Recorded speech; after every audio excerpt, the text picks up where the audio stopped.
1991లో ఒక వ్యాపారవేత్తగా జైబేరి మురళీమోహన్ గారితో కలిసి హైదరాబాద్లో మేడ్చల్ రోడ్లో తొలి అడుగులు పెద్దలతో కలిసి ప్రారంభించి అంచెలంచెలుగా ఎదిగి ఈరోజు మనం కూర్చున్న ఈ ప్రాంతం అంతటినీ ఈ ఒక్క ఏరియా కాదు, ఇదంతటి వసంత సిటీ అని చెప్పి పిలుస్తారు.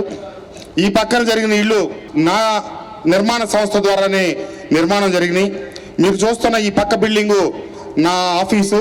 గడిచిన 14 సంవత్సరాల నుంచి ఇదే ఆఫీసు నేను హైదరాబాద్లో కూర్చొని నేను వ్యాపార పరంగా నా జీవితం ఇక్కడ ప్రారంభించిన నా మూలాలు నా నేపథ్యం అంతా ఆంధ్ర ప్రాంతమే కాబట్టి వ్యాపారవేత్తగా పారిశ్రామికవేత్తగా ఇండస్ట్రియలిస్ట్గా మారిన తర్వాత తెలంగాణలోనే పరిశ్రమను ప్రారంభించవలసి ఉన్నప్పటికీ నాకు జన్మనిచ్చిన ఆంధ్రాలోనే పరిశ్రమను పెట్టాలని చెప్పి 2005-6 సంవత్సరాల్లో చిలకలూరుపేట దగ్గర పరిశ్రమను పెట్టి రియల్ ఎస్టేట్ నుంచి పారిశ్రామికవేత్తగా కూడా నేను మారటం జరిగింది.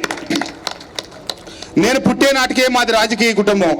1968లోనే మా నాన్నగారి స్టేట్ యూత్ కాంగ్రెస్ ప్రెసిడెంట్. 1970లో నేను పుడితే నేను పుట్టిన 2 మాసాలకు మా గ్రామానికి సర్పంచి, 2 సంవత్సరాలకి అంటే 1972లో తొలిసారిగా శాసనసభ్యుడిగా, తర్వాత 1981లో ఇండిపెండెంట్గా సమితి ప్రెసిడెంట్గా మళ్ళీ గెలిచి 78లో పోటీ చేయాల.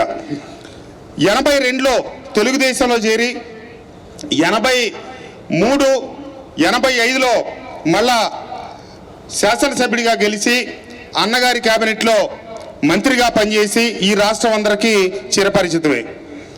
రాజకీయ నేపథ్యం నుంచి వచ్చిన కుటుంబానికి సంబంధించిన వ్యక్తిని కాబట్టి